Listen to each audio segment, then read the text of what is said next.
जय श्री राम, जय वासुकी नाग। तो आज मैं बात करना चाहता हूँ मंथला स्कूल, मंथला हाई स्कूल मंथला में एक वारदात हुई है कल। एक टीचर एक टीचर आरिफ आरिफ नाम का एक टीचर है, आरिफ काजी। वो पुनिज्जा का रहने वाला है। तो उसकी पोस्टिंग वहाँ है मंथला हाई स्कूल में। तो कल ऐसा हुआ कि कल वहाँ 10th क्लास के जितने भी बच्चे थे, पूरी क्लास को उस टीचर ने ऐसा पीटा है, पूरी क्लास को, कि उसमें बहुत से बच्चे जो थे वो बुरी तरह से पीटे गए, ज़ख्मी हुए, और 2-3 लड़कियां तो बेहोश हो गई। उनको ग्लूकोज वगैरह पिलाया गया। तो ये हालत थी उसकी पिटाई की। तो मैं, और ऊपर से एक तो उसने पिटाई की है। पिटाई क्यों की? क्योंकि वो जब क्लास से बाहर निकला तो वो कोई किसी बच्चे ने शायद सीटी मारी, क्लास में से मारी या बाहर से मारी, कहीं भी। ये तो बच्चों की आदत रहती है, कभी भी क्लास के बाहर जाओ तो कोई बच्चा एक शरारती होता है। लेकिन लड़कियां तो सीटी नहीं मारेंगी ना। लड़कियों को भी पीटा गया, बुरी तरह पीटा गया। और उससे बुरी बात जो है, खतरनाक जो बात है, आग लगाने वाली जो बात है, वो टीचर बार बार जो है इन बच्चों को, हिंदू मेजॉरिटी, 100% हिंदू मेजॉरिटी वाले गांव हैं वहाँ जहाँ ये हाई स्कूल है। तो वहाँ ये जाके हिंदू धर्म के, सनातन धर्म के बारे में ऐसी ऐसी बातें बोलता है, टीज करता है। कभी बोलता है गौमूत्र पीने वाले हो, कभी बोलता है राम भगवान के बारे में, कभी कभी वो कंपेयर कंपेयर करता है इस्लाम और हिंदुइज्म में। तो ये क्या, ये वो जो टीचर है वो वहाँ बच्चों को पढ़ाने गया था, कि या कि वो वहाँ कोई दूसरा अपना धर्म का प्रचार या दूसरे धर्म को नीचा दिखाने का, ये कौन, क्या आखिर इसके पीछे क्या कारण है? वो कोई वहाँ प्लांटेड बंदा था या किसी एजेंसी के लिए काम कर रहा था? तो ये बहुत हालात, आज सुबह जब मैंने सुना तो वहाँ बहुत टेंस हालात थे। वहाँ पूरे जो एरिया है मंथला मलानी वाला एरिया, वहाँ से लगभग 300 लोग, जहाँ बच्चों के पेरेंट्स और भी दूसरे लोग जो थे वहाँ जमा थे। पूरी एडमिनिस्ट्रेशन को वहाँ जाना पड़ा, पुलिस एडमिनिस्ट्रेशन, सिविल एडमिनिस्ट्रेशन को जाना पड़ा।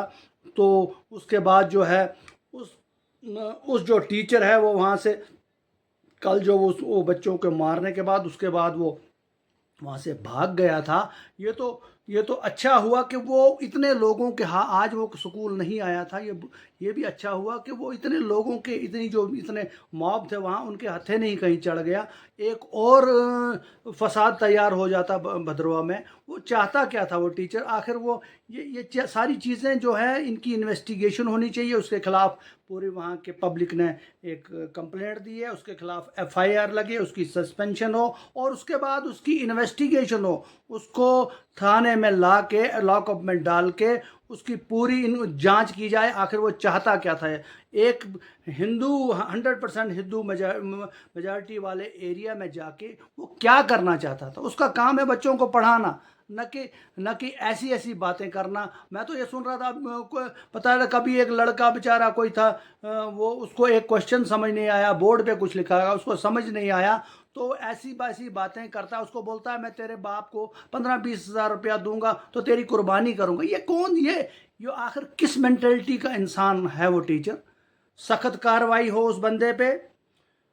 डिस्ट्रिक्ट एडमिनिस्ट्रेशन, सिविल एडमिनिस्ट्रेशन, चाहे यहाँ की है चाहे डिस्ट्रिक्ट की है, पुलिस एडमिनिस्ट्रेशन भी है, जो भी लोग हैं, उस जो टीचर है उसको अरेस्ट किया जाए, उसके खिलाफ पूरी इन्वेस्टिगेशन हो। वो इस पूरे भद्रवा, बल्कि डिस्ट्रिक्ट डोडा में माहौल ख़राब करना चाहता था। मैं या हमारा समाज, हमारा फ़र्ज़ है कि दूसरे धर्म की, दूसरे मज़हब की इज़्ज़त करना, उनकी पूजा पद्धति, उनके बिलीफ्स पे हम टीका टिप्पणी करें, कोई बिल्कुल हो ही नहीं सकता। शोभा ही नहीं था। हम कौन होते हैं? अपना अपना तरीका है जीने का। जैसा हम जी रहे हैं अपने तरीके से, वैसा वो अपने तरीके से जी रहे हैं। ना हम उनके मज़हब के मज़हबी मामलों में इंटरफेयर करेंगे, ना वो हमारे मज़हबी मामलों में इंटरफेयर करेंगे। फिर माहौल जो है वो ठीक रहता है। इसमें अगर कोई ऐसा इंसान आ जाए जो खराबी करे, वो तब भी आपने देखा था कि वो जो था वो मस्जिद के गेट पे चढ़ के जो भाषण हुए थे, उसके बाद उन लोगों ने भुगता है, उनको उन चीज़ों का एहसास हुआ है, PSA लगा। इस टीचर पर भी ऐसी ही सख्त कार्रवाई होनी चाहिए। इसलिए मेरी विनती रहेगी एडमिनिस्ट्रेशन से, और जो है समाज, अपने मुस्लिम समाज जो है, इस्लाम को मानने वाले जितने लोग हैं, वो इस बात को कंडम करे, उसके खिलाफ इंक्वायरी करवाएं, उसकी इन्वेस्टिगेशन हो, वो टीचर सस्पेंड हो। तो इन्हीं शब्दों के साथ मैं आपसे विदा लेता हूं, और ये उम्मीद करता हूं कि यहाँ जो है माहौल बिल्कुल ठीक रहे। ऐसे लोगों को के खिलाफ हर बंदे को बोलना पड़ेगा, चाहे हिंदू है या मुसलमान, जो यहाँ जो है ये जो है इस भाईचारे को ख़राब करने की एक साजिश रचते हैं, कौन है इसके पीछे, ये सारी चीज़ें निकलनी चाहिए। धन्यवाद। जय श्री राम।